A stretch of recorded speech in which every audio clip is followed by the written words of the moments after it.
Thank you, Patrice. And while she's doing that, if you can either scan the QR code or click the link, this will take you to the presentation slides for you to access. So you can make a copy, feel free, so that you can personalize it, take notes while we are presenting, or just follow along as we go throughout the presentation. All right, moving on.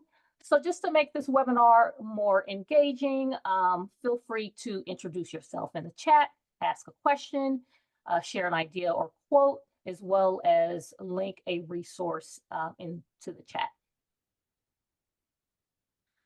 So also, while you are contributing to the chat, we are again encouraging you to do that. If you want to direct message someone while we're discussing identity, feel free to @name the attendee or panelist, or just again, if you want to thank them for contributing to into the discussion, contributing a resource, for example, you can thank them or direct message them anything you would like to share.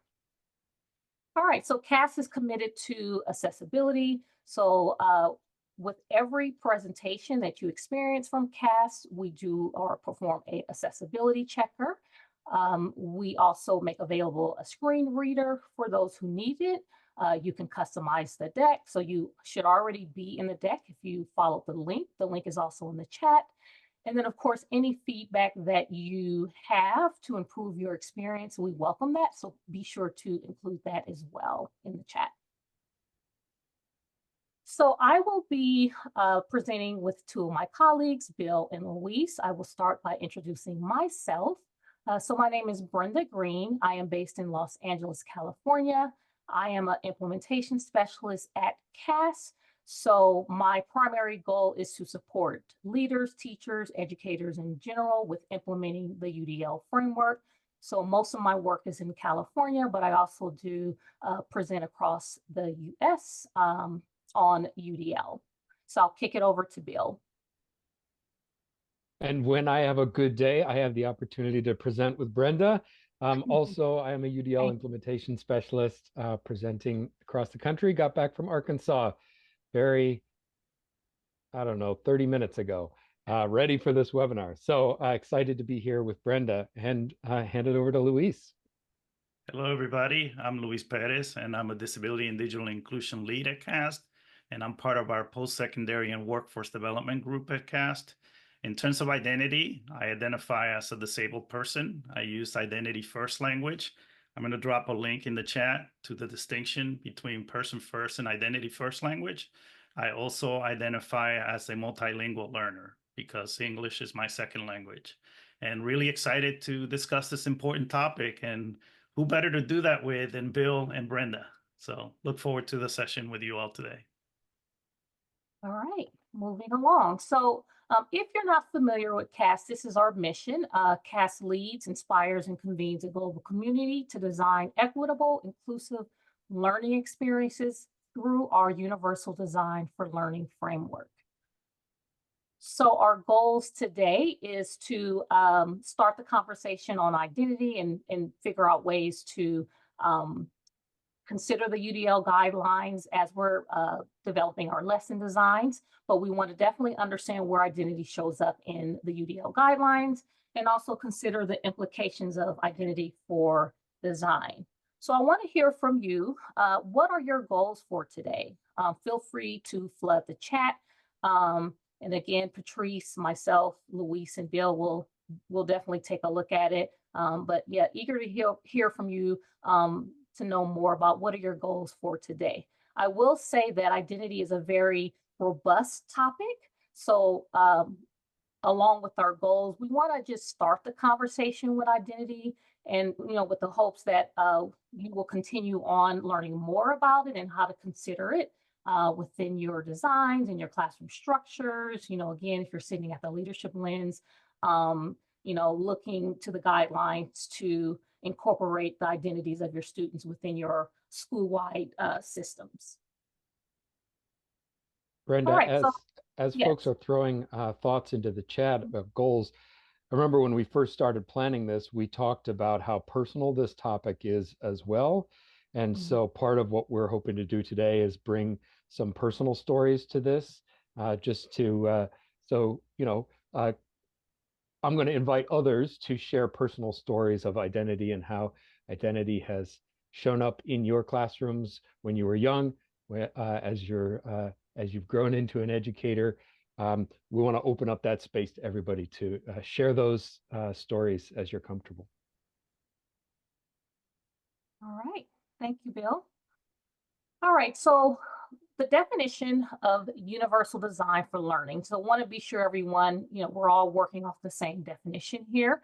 So UDL is an educational framework based on research in the learning sciences that guides the development of flexible and accessible methods, materials, and environments that embrace variability, minimize barriers, and develop learner agency for all. So if you are, again, new to UDL, this could be a reminder. UDL calls us to honor variability, look for the barrier in the design, not the learner, and also consider ways that you can use the UDL guidelines to design options for all. So today we'll be focusing more on design options when we consider the identities that come into the learning spaces that we need to consider when we're building out inclusive classrooms. All right, so toward the end of the presentation, we'll be getting into more of the design options that are related to identity, what they look like in the classroom, and also have you reflect on options that you want to consider when you design your lessons. And so the UDL design process: set clear, rigorous goals, anticipate barriers, and then again, use the UDL guidelines to design options for all learners. So before we get into the topic, I have an activity that we're going to do. So this is a identity wheel. It is a graphic organizer, if I were to kind of put a name to it, that helps capture parts of, in this case, I would want to say students' identity. So this is something you can use in your classroom, and you want to get to know your students. So you would prompt students to think of parts of their identity that's important to them and add it to this wheel. And so as you can imagine, if you do have them around the classroom, students can see a visual representation of their identity, right? And then of course, as an educator, you can scan those if they're in your room and just begin to understand and know your students over time. So what I would like for you to do is to consider all the different parts that make up your identity and what do you want to put on your identity wheel. So what would you put on that? So as you consider that, identity is contextual. So, you have your identity in the classroom, you have your identity in the community and so forth. So something to consider.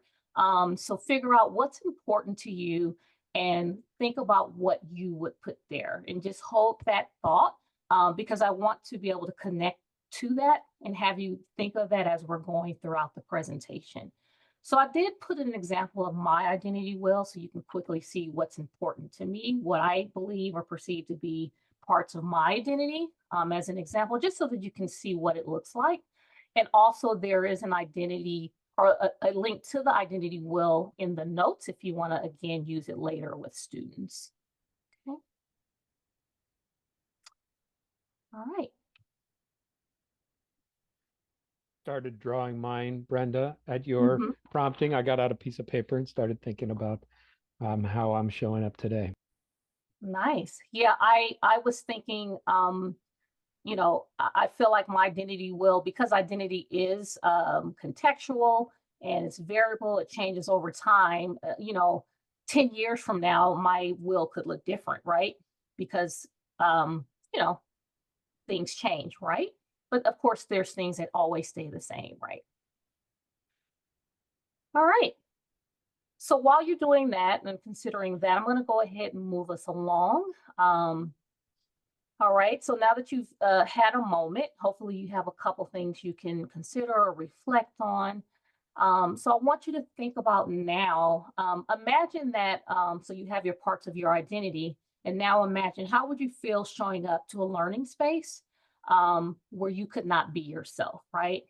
Okay, so we really want to connect with that idea, because that's the heart of the matter, right? We really want to um, be able to incorporate identity. So we are including more students, right, within our classrooms, within our school buildings. Okay. But part of um, thinking of identity and designing, those spaces, we need to reflect on not only our identity, right, and what parts of our identity makes us feel like we're not included, and also be able to do that when we think of our students. So here are some areas to consider, right? Instructional methods. Were there times where you felt like the methods in a learning space weren't accessible? The instructional materials, right? Maybe you felt not included if you didn't feel represented in those materials. Assessments. Were there opportunities for you to express what you know about, or what you know and able to do relative to the learning goals, or was there not an opportunity? Environments, messages from teachers as well as messages from peers. So just jot down a few notes. I am an internal processor, so I do appreciate writing to myself, but if we have some external processors willing to share, feel free to put anything in the chat. But however, we do recognize identity, as Bill mentioned, is a very personal thing. So, I just want to throw that option out there just in case if you want to share out, feel free. And Brenda, this is Luis. Often when we think about certain identities, they're kind of multi-layer. So I've asked people in the past, how do you identify? And they'll just say, oh, I'm just white. Mhm. But you're not just white. You're possibly Italian American, Irish American. You might be the first person that went to college from your family. So really kind of look beyond the surface at like the different layers of your identity and how they interact with each other. Because when we really start like reclaiming those parts of our identities that have been sort of ignored or not been made as visible, we really gain a lot of richness in who we are. Thanks for sharing that, Luis. And All I right. would just add that everybody around you gains that richness as well, right? Assuming that you're in a space that welcomes that expression of that multi-layered identity that you described, Luis, that the benefit is for everyone. Yeah. All right. So let's move on. All right. So before I get more into what is identity and ultimately talk about learner identity, I want to have Luis share a story to situate why identity matters, and then we'll continue on. Well, first of all, I just want to say that what I'm seeing in the chat is really warming my heart, some of the ways in which you are all expressing your identity. But I want to just share a quick story. How I came to UDL, the World of Universal Design for Learning, is I attended a conference on inclusive education. And one of the things that, became apparent to me as the conference went on over a few days is that in the small groups that I was in conversation, whenever I said the word disability, it's like, oh no, everybody tightened up. And so to me, it seemed like people were dancing around the word disability. And it was a little strange to me because we were at a conference on inclusive learning, inclusive education. And as a disabled person, I could not have felt more excluded at a space where I should have been, the most included. And so I am a big believer in there's a hashtag online, say the word, right? So I am a proud disabled person. It's a big part of my identity. And I think what that story really highlighted to me is that it's not always what we say. Sometimes it's the things we don't say, right? It's the messages that are left out that really keep us from creating the most inclusive environments that we can have, right? So sometimes it helps to be a little bit more explicit about things and be more uh, upfront about welcoming, right? Creating inclusive, welcoming messaging. Because when we dance around things like that, it does send a powerful message. So to me, it sent the message that disability is something we were avoiding. Why you're avoiding disability? If you're avoiding disability, then you're avoiding me. I can't see myself in that environment if you're trying to avoid me and my identity. So anyway, I just want to share that story as a reminder that we have to pay attention to what's both said and unsaid. Those are both parts of the design that we need to consider. All right, thank you, Luis. So what is identity? Let's talk about that. So identity, our identity is our sense of self. It is what makes us unique. Yes. You are not sharing your screen. Oh, I'm not sharing. Oh yeah, okay, sorry. Want to let you know. Did have a crash. Sorry about that. I did not notice that. All right. Can we see it now? You're back. All right. Can you see the presentation now? Yes. Yes. Okay, perfect. All right. So sorry about that. All right. So understanding identity. Our identity is our our sense of self. It is what makes us unique and has continuity over time. So there are aspects to identity that are out of our control, right? Such as family, culture, background, how we look, so physical features. And then, of course, every culture has its own cultural tradition. So values, morals, beliefs, and ethics is also a part of those identities. Looking to other examples, some of which are in our control, not in our control, or I should say more visible. There's a few here. Here are some other types of identity. But for this webinar, we will be focusing more on learner identity. So part of me helping us with understanding identity generally and reflecting on our own, all of that influences learner identity, right? So we have to, connect that and put that all together. So in terms of students, so from the student's perspective, right? One example of many that we can consider. I am the only girl in my math class. It makes me uncomfortable to share, right? So, that's valid and that's important. And that's something that as we think about our learning spaces, we want to consider, right? I am the only one in my science group that was given extra time. It makes me feel like I stand out. And then I have a strong background in social studies. I feel like a leader in the classroom. So just a few examples of many that we can think about as we are honoring variability, which is at the core of UDL, right? For those who are familiar with UDL, variability was always discussed in terms of the learning brain, right? So learner variability in terms of like how students learn, right?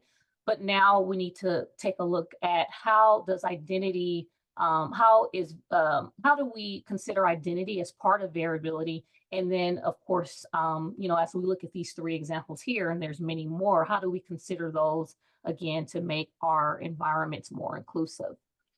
So what is learner identity? There's a lot here. Again, I mentioned this is a very robust topic, but here are some key points.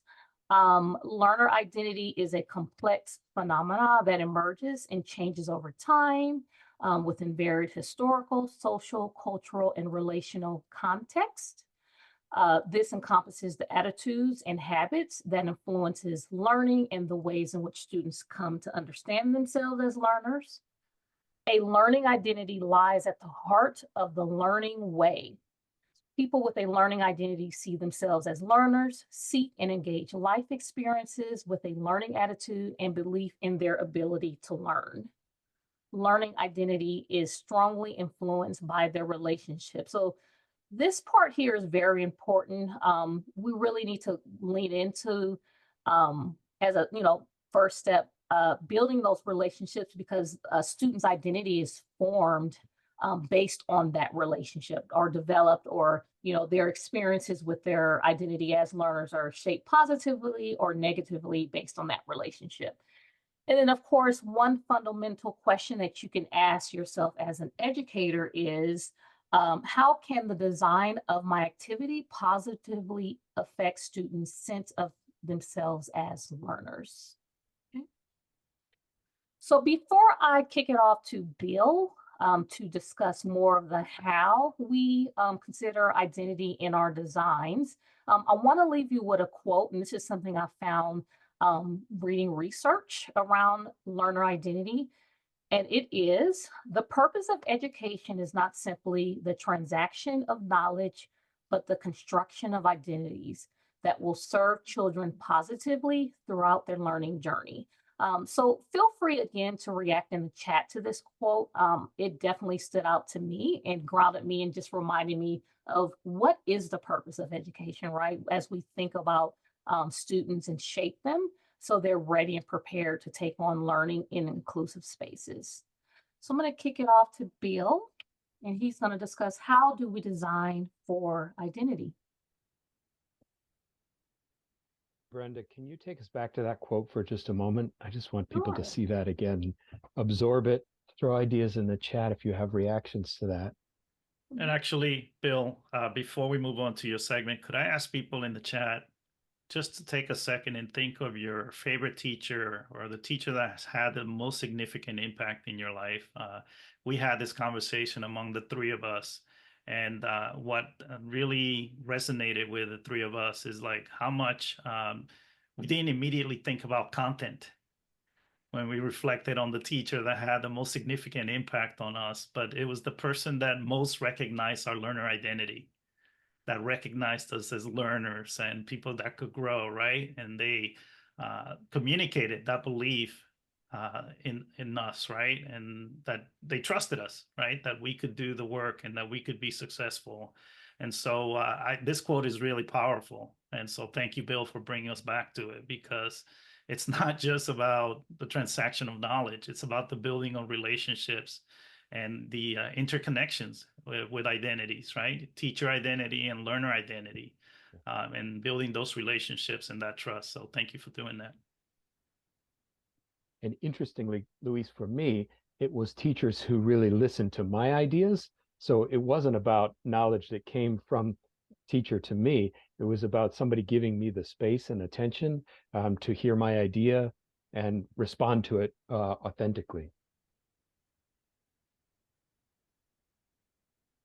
Right. Well, thank you for Yes. sharing that. Seeing a great little bit in the chat, teachers who help us see and unveil who we are. Oh, I love that. Unveiling. Yeah, unveiling.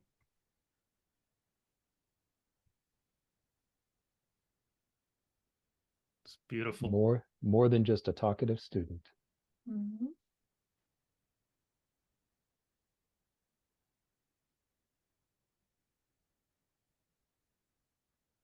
Deanna's contrasting, unveiling with constructing. Interesting. So shall we dive into a little bit of how we Yes, might tackle this? let's get into it. All right, so there you go, Bill.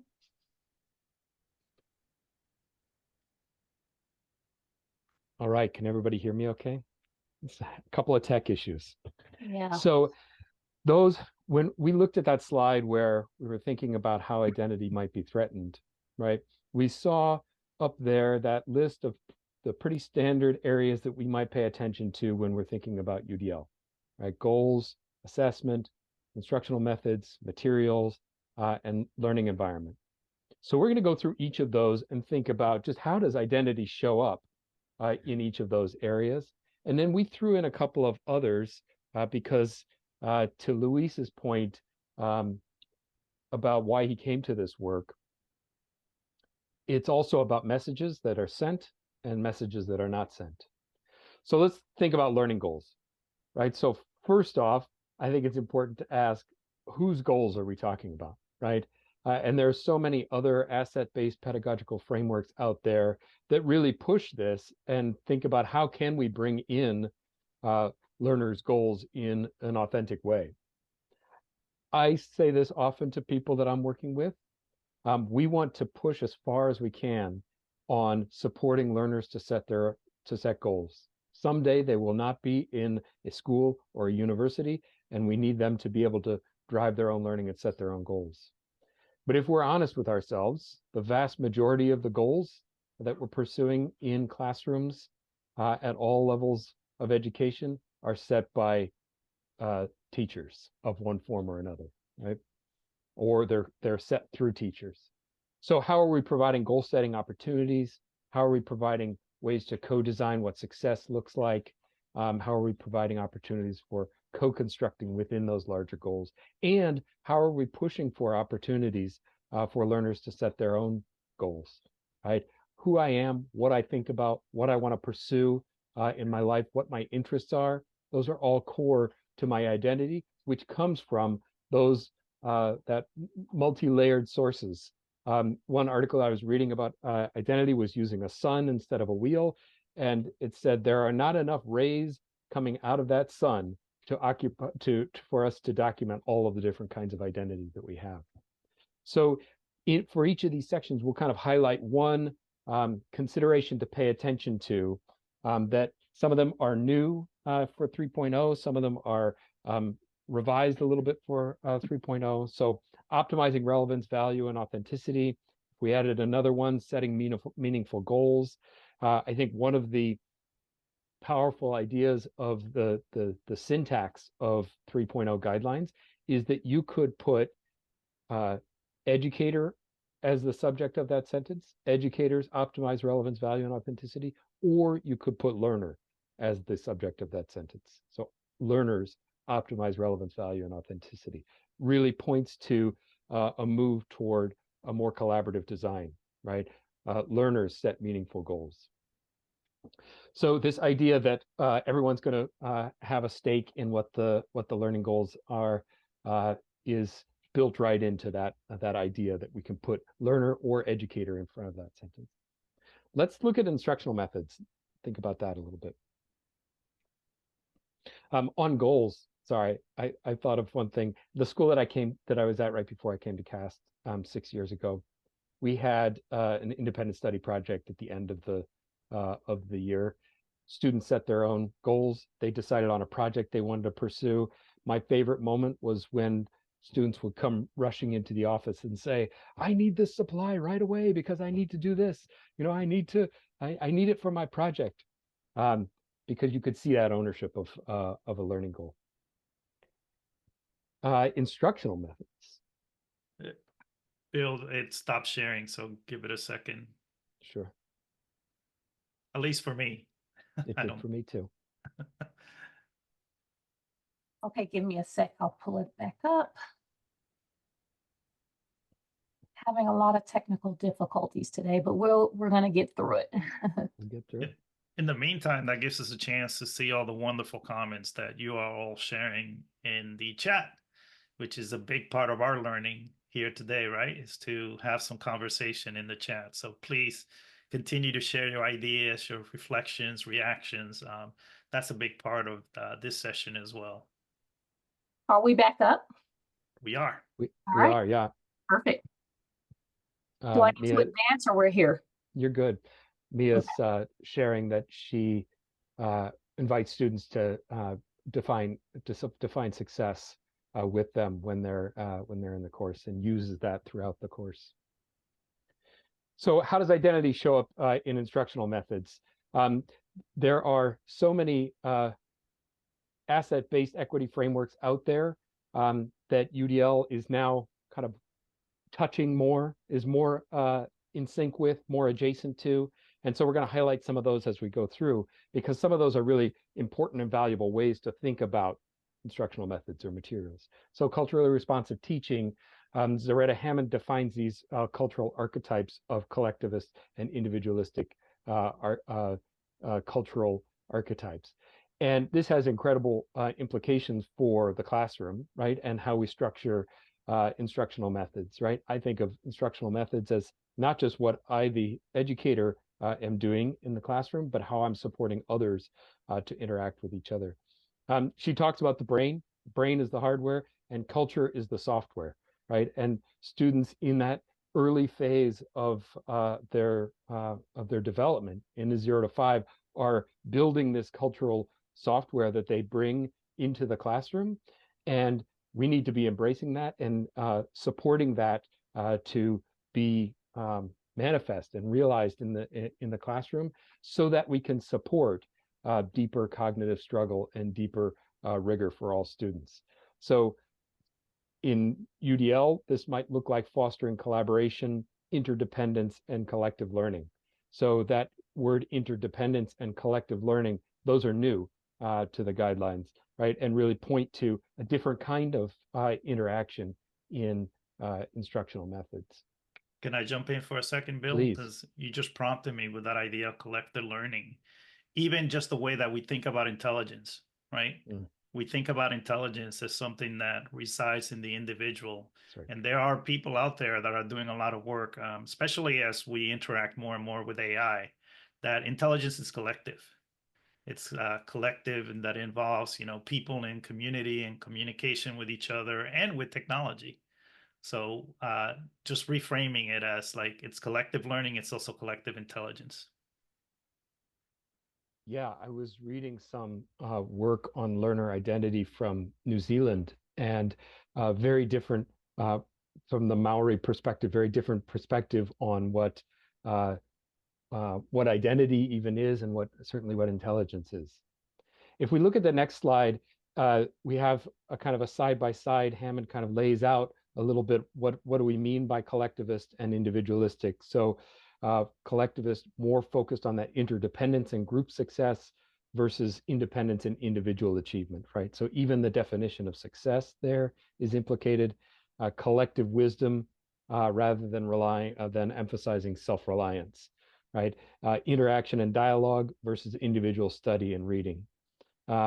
Group dynamics and harmony are important versus individual contributions and status. Collaborative versus competitive, oral traditions versus written traditions. So these are big archetypes, right? This is not saying X culture is like this or that, but big archetypes that we need to pay attention to as we're designing in a diverse classroom, right? Because we're going to have people coming from all of these places. And the one thing that I would add here too is to be aware that for many of our learners, they kind of straddle these worlds. Yeah. So they may, they may be growing up, say, in the United States, and they go to school where they may be a little bit more individualistic because that's what is being reinforced and emphasized. But then when you go back home, whether it's going back to your community, if you've been away, or you're going back home at the end of the day, you may be in a more collectivistic setting, right? Your home culture really values collective ways of thinking and working and doing. So we have to understand that that's also part of, our experiences and identity, is that intersectionality, that code switching that happens with language also happens at a deeper level with like the way that we think. So just want to highlight that. And then adding to that, I love, Luis, how you said straddle both worlds, because cultural archetypes is a very broad stroke and represents all of our learners, right, within the space. And so it's my hope that we are challenged to think about how do we leverage the UDL guidelines to help learners, since the goal of UDL is learner agency, figure out the instances when they need to depend on themselves to learn and when they need to jump into a group, right, to learn and take advantage of the collective group of students. Because I think you can say the same thing in terms of learning. There's times when you should process and be on your own, and you should learn from others, and vice versa. But knowing when you need to do that to help advance you and get you closer to the learning goals, it's my hope that we can get closer to that and support that. All right, moving on. Yeah, Deanna's pointing out there are not a lot of great examples of this in the US. I certainly have not seen a lot of great examples of this kind of collectivist learning. It might be interesting for us to ask ourselves the question, as we're looking at any guideline, right? Not just looking at this foster collaboration, interdependence, and collective learning, but across the guidelines, what is the collective lens on this particular consideration? So materials, how does identity show up in materials? So there's this idea of windows and mirrors, of representation of diverse identities in the curriculum materials themselves. Um, Originally put out there by Emily Stile, education needs to enable the student to look through window frames in order to see the realities of others, and into mirrors in order to see her or his own reality reflected. So uh, there's so many ways that this can show up in learning materials. Luis, you told us about something that in your experience, can you share that? Would you share that with us? Sure, absolutely. So we have a guideline that focuses on options for perception. And as a person with a visual impairment, I rely on assistive technology to access the curriculum and to participate in the curriculum, right? And that's been the case my whole life. And so we've done a better job over the years. We're not quite where we want to be, but we've done better with providing options for, audio. So we have captioning and transcripts, or we have digital text where you can resize the text and you can change the background and perform all these different customizations, right? So we have lots more in the way of providing flexibility for perception. But it's just as important to be careful with the examples that we use and the imagery that we use, because that sends powerful messages. So I work in our post-secondary and workforce development group. We really focus on careers in STEM and increasing the representation of people who have been underrepresented in those spaces. But if we go to websites and we go look at reports, and it always shows, white men in lab coats and white men doing science, then that science sends a really powerful message to our women, our young ladies, our girls, right, who want to pursue a career in science. And likewise, with the AIM Center, the National Center on Accessible Educational Materials at CAST, when we were looking for stock footage to use on our website, what we noticed is that the default for assistive technology users was white people using assistive technology. And so we sought out to find other sources that had people with not just disabilities, but other identities, right? That were people of color, that were, people representing other identities. So basically, it's not just the format, right? Or the what of the information, but what has me really excited about Guidelines 3.0 is that we're thinking more about the who. And so when we think about options for perception, it's not just the what, right? The format and the flexibility it provides, but it's who's represented, because representation matters. Just look at the Paralympics. There was one armless archer for many, many years. And this year there were several. And that's because there was that one armless archer, right? That kind of pioneered the art of, archery with no arms. And now there's several others because they saw that example. So back to you, Bill. So much of what you're pointing to is this consideration here: represent a diversity of perspectives and identities in authentic ways. I think it's interesting that it's under the perception guideline. That is core to how we're perceiving the environment, right? Are we perceiving that that we belong here, that this material is inviting us in, or are we perceiving this as I don't belong here? This is somehow a threat to me. So assessments, I just want to highlight our friend Sherry in the chat says most performing arts endeavors provide a lot of models for collective learning and creation. That's an excellent point, right? So if we want to look at some models of collective learning, let's look at performing arts examples. I'm sad I didn't come up with that myself as a musician, and think about how does that translate into a math classroom, into a science classroom. So how does identity show up in assessments?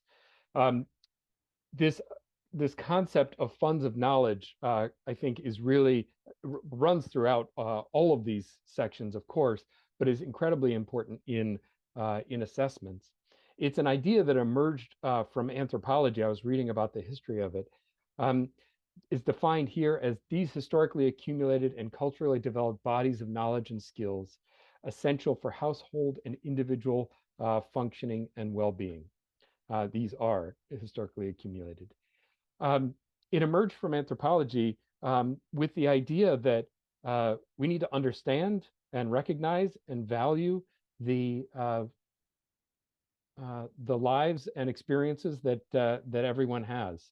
And in this case, it was specifically about providing for the family.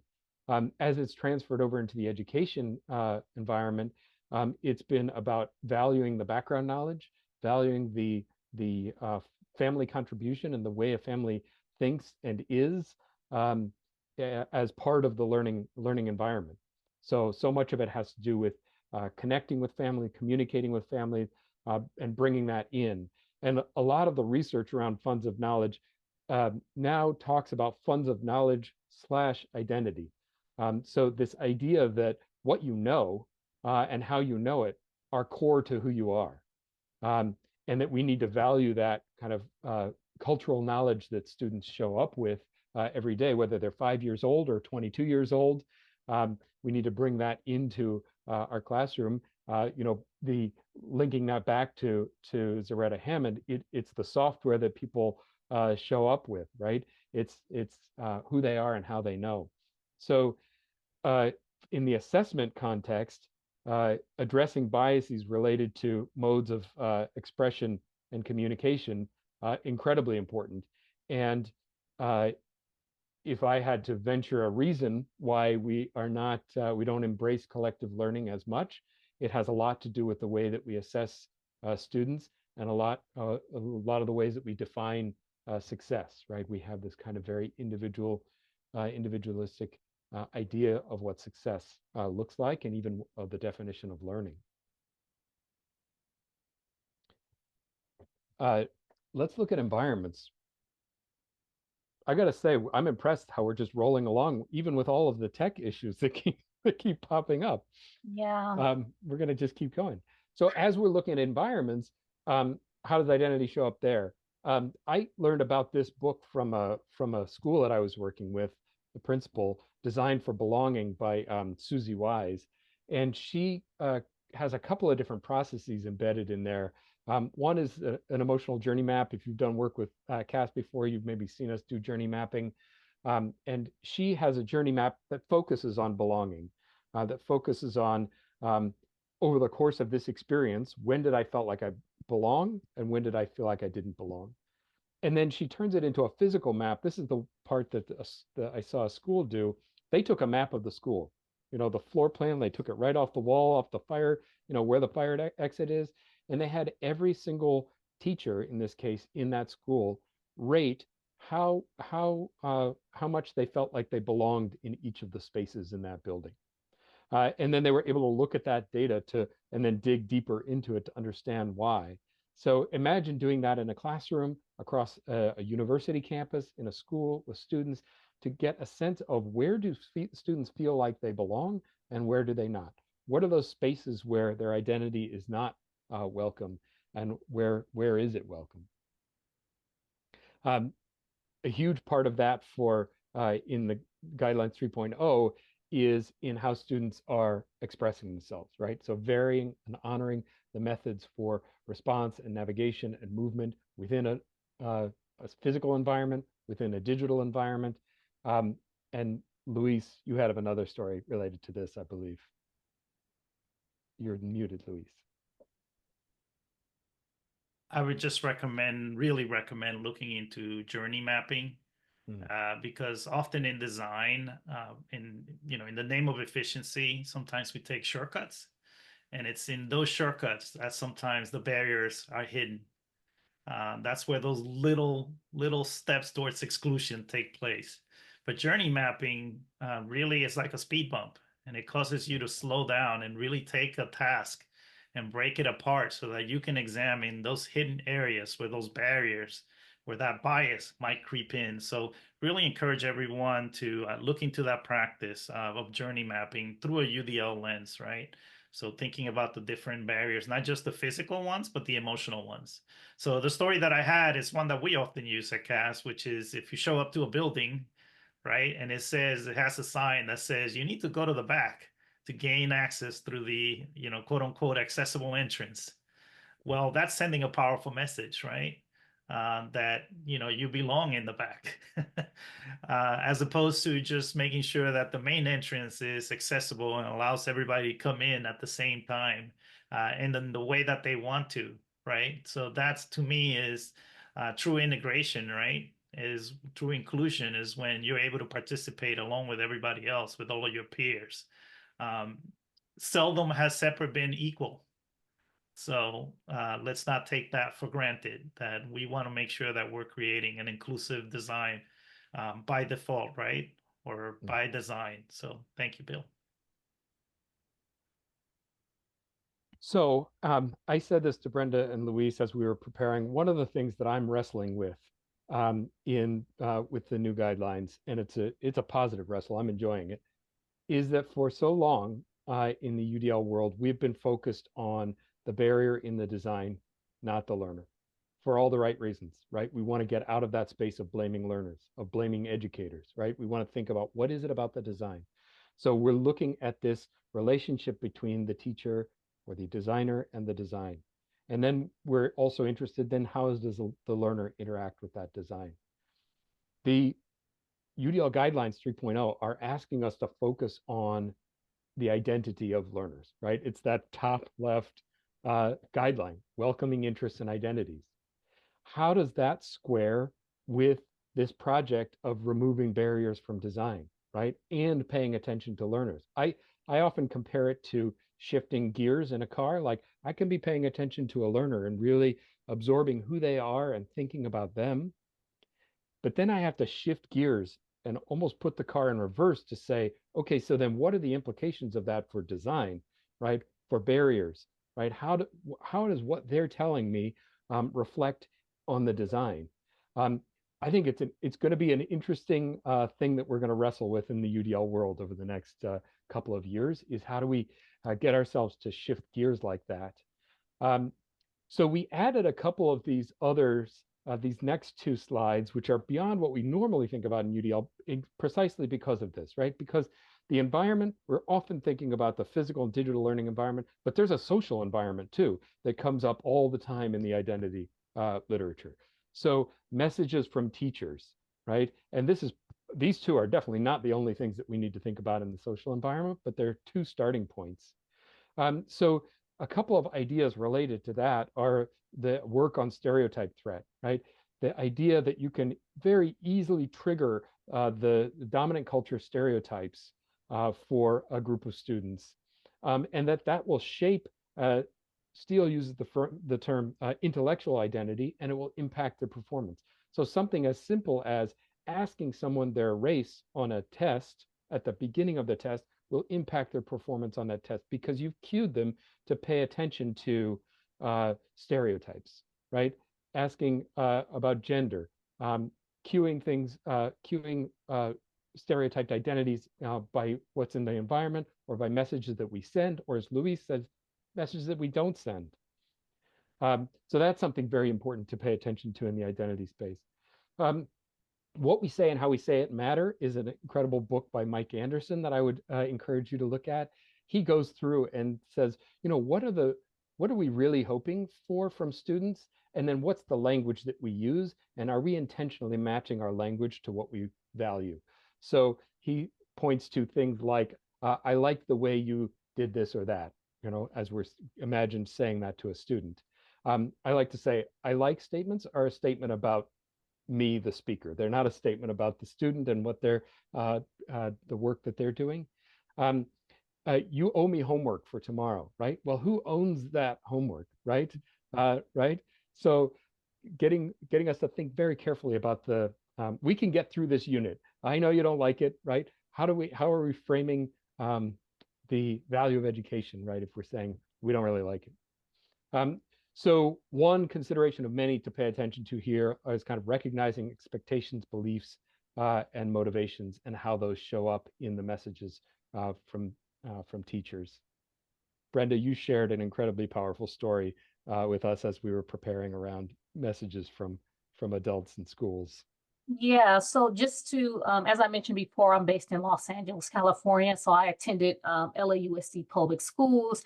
So the high school that I attended, fairly large, but the messaging that we received from like teachers or even counselors or just overall was, the message of not really I don't know, being studious or pursuing other things beyond high school, like going to college and things like that. And so when I think about what Luis mentioned earlier about the educator that stood out to us the most, that may not necessarily be connected to our to like content, like a math teacher or English teacher, I had it was a special ed coordinator who also acted as like the college and career counselor. She had this very strong expectation that we would be successful no matter the system that she worked in daily, day in and day out, right? Like, because the system around her didn't support what she believed. But the way she, one of the things that she did, or often what she would do, is she would go out during lunchtime or during like morning break, and she would pull groups of students into her office and she would make us sit down and type up scholarship applications, college applications, and so forth. So when I think back to that experience, if it wasn't for her, I don't know how I wouldn't even be here today. And I even told her, at some point that I would commit to getting the highest level of education. And unfortunately, she passed away. I went to visit her 1 year after I was in college to thank her for doing that. But she didn't, she wasn't there to see me to the end. But if it again wasn't for her, I wouldn't be here today. But it was her desire and the strong expectation she had for us to do something beyond high school, and she acted on that. And again, daily would pull us in to help us think about what we need to do with our lives and our futures, right? So, yeah. So I'm gonna Well, move. we're lucky that you had her, Brenda, because you're here, and we're glad you're here. Thank you, Bill. So am I.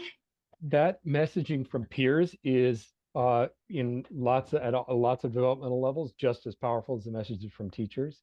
So a couple of practices to point to: collaborative and proactive solutions is a problem solving model that seeks to minimize, reduce punitive discipline and really understand what's going on underneath, and then using that to support students to communicate with each other. And then restorative justice and restorative practices generally is focused on relationship building circles, holding people accountable for when they've broken the norms of a community, and then supporting them to repair that, right? Equally important for the offender and those who might be victims to be involved in that process. That's what restorative justice is all about.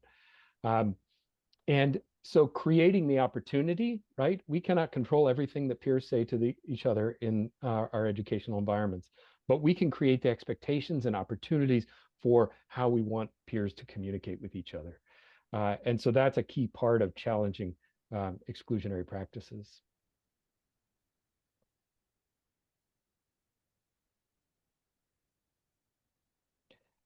I'm going to do a 2-second version of this. As we were reading all of this, I started thinking about, remember recruiting interest used to be at the top, and I always thought of that as like, that was the doorway into learning.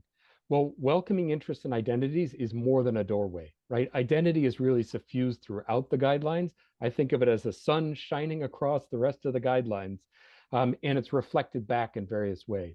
So in building knowledge, this idea of funds of knowledge, what we know is part of our identity, right? Language and symbols and culturally and linguistically sustaining practices. How we communicate is part of our identity.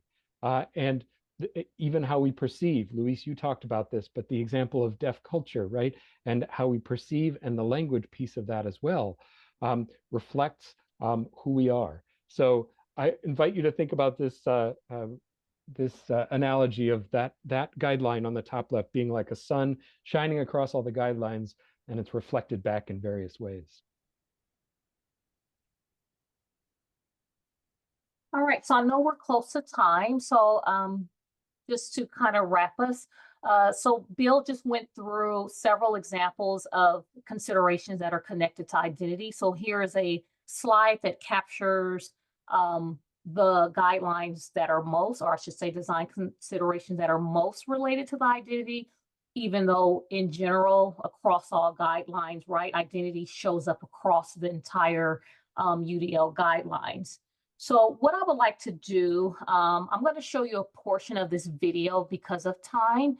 This is a video that highlights how students are going about solving important problems like social issues. So there's a way in which they went about doing it. So what I'd like you to do is to consider the guidelines that are here as an option and see where you see them within this video. Or there's two questions that we have here. What are the systems and or classroom structures that you would want to investigate, design, redesign to welcome students' interest?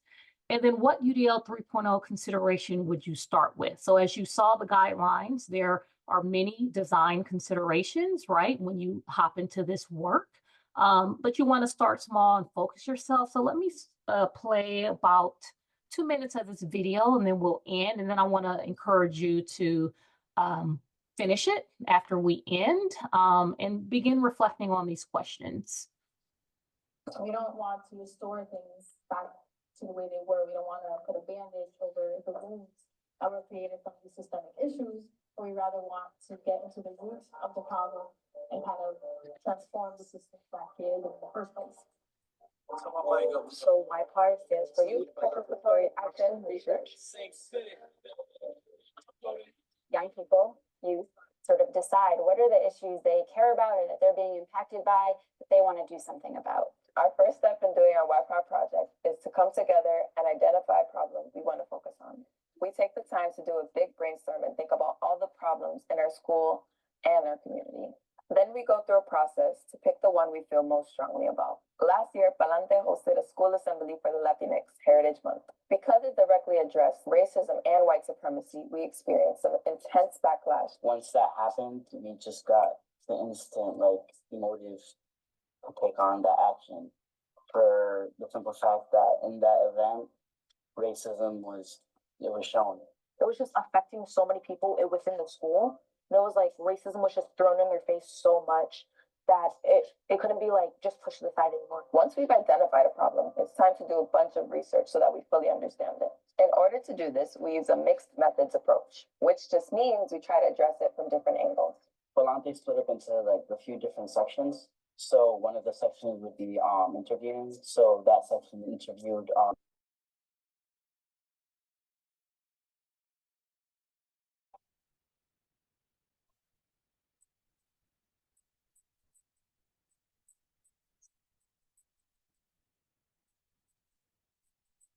I think the presentation kicked you out, Brenda, but Yeah, I'm going to go ahead and stop here.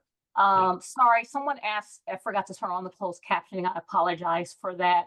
But if you do have time after this webinar, please finish this video.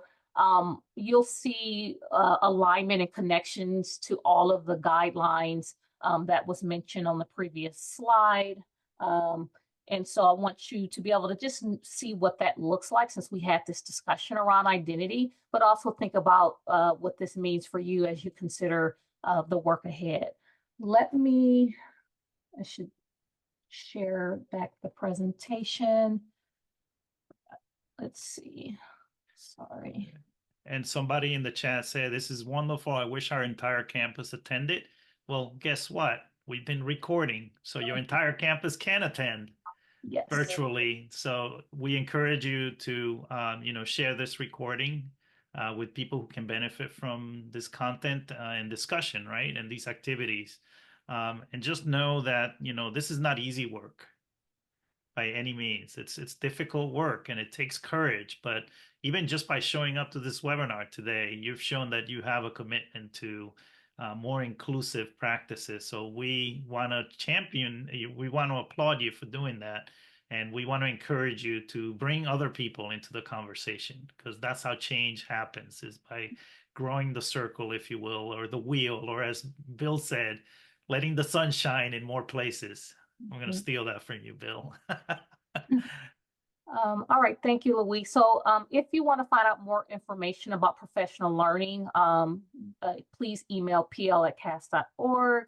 Also, there's more, we have more sessions, more webinar series here that you can engage in. So go to cast.org to find out more about that. And I think Patrice did put the link in the chat to sign up for additional webinars in the future.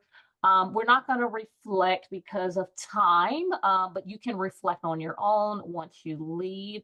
But the one thing I do want to leave you with is that behind this slide, there's a section of resources. It's links to articles, more videos, and things like that if you want to learn more after we end this webinar today, or you want to share this information with other educators. So thank you again for participating and joining us. We had a lot of tech issues, but we got through what we needed to get through. So thanks again for all those who joined us today.